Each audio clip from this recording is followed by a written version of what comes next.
right? Mughal administration, again, this was exactly the topic we told the students. This is more or less the perennial topic of the UPSC.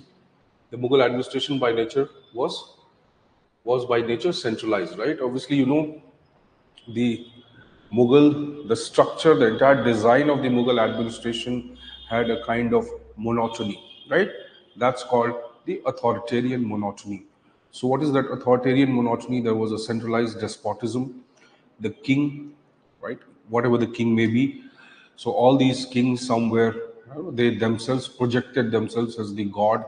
When you say you are 𝐃𝐨𝐬𝐬𝐵𝐬𝐺𝐻 or Padshah, right? You are basically trying to say you are the shadow of God, or you are the hand of God, or you are the, somewhere the divine stature. So one aspect was that how the power was viewed by them, right? Second, like I said, the authoritarian monotony was there. The power was centralized right from the top to the bottom.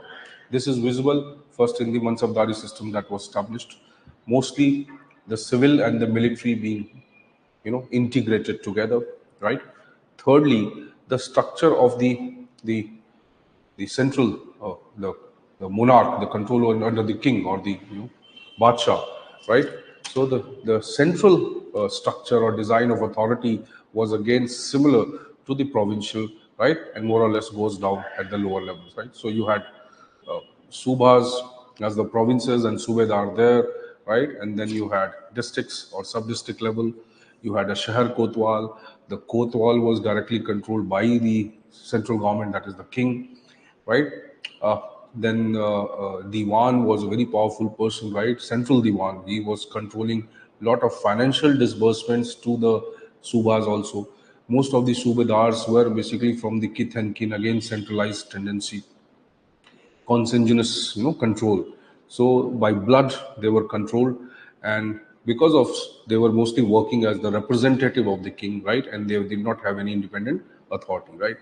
Also, the Mansabdari system created a lot of allegiance and loyalty to the king, because as mansabs were given or estates were given, right? They were not, basically they were not given permanently. They were not transferred to anyone. They were not hereditary in nature. Uh, so tankha, or the salary, that was it was called, right? The tankha jagirs which were given. So that also was controlled by the central government. So many of the features, right, whether the control over justice delivery, king being the highest fountain of justice, fine. So whether it was chief qazi or diwan, right, what we say the prime minister, everybody was technically reporting to the king. There was no independent council which could control the decisions of the king. So throughout the system, you'll find that they had a very centralized tendency. Yes, ultimately the concept of punishment, the concept of punitive measures which were taken, they ultimately indicate that it was authoritarian in nature, it was not a benevolent system. Even though reforms were initiated, right? Also, the financial system was centralized by Akbar, right? The Zabti system that he developed, total reforms. Uh, when we go at the lower levels, right? Karori Fauzdar, who is the head of the Sarkar, right? So Fotedar, Karori Fauzdar, Sarkar was basically the district that we had, right? And then we had Parganas below that. So if you go below that, right, or Shikdar, and then the villages, you'll find at the lower level, at the village level, this centralization was little, it was missing. Why it was missing? Obviously, because they did not like the village life. They resented that kind of hinterland life. They were mostly comfort-seeking people, right? Or a lot of expenditure was done in terms of luxury and comfort. Obviously, it was a huge system of administration, right? This also somewhere created a kind of monotony and the need for centralization. Being military, everything need to be documented, and that is why it was called 𝐃𝐨𝐰𝐬𝐧𝐥𝐸 Raj. As it was 𝐃𝐨𝐰𝐬𝐧 Raj, it was a kind of bureaucratic system.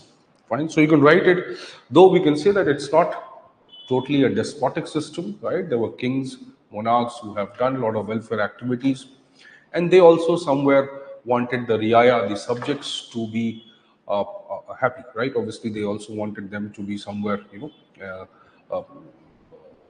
accepting the Raja, the king, as the main head of the system. So somewhere the Rajas tried to, uh, achieve welfare activities also. They tried to create sarais, they would try to create a lot of other welfare measures. But you can say somewhere the authority system that runs within the entire governance, right, that was controlled by few at the top. Fine. So you can write it, right? There were a lot of foreign elements, as you know, concept of bazaars, right, a revenue system, then the powers of the king and the kind of stature they created of the king and the monarch. So definitely, you cannot say it was a purely rule of law system or it was a very fair system and it was a participative model. It was not. So you can write it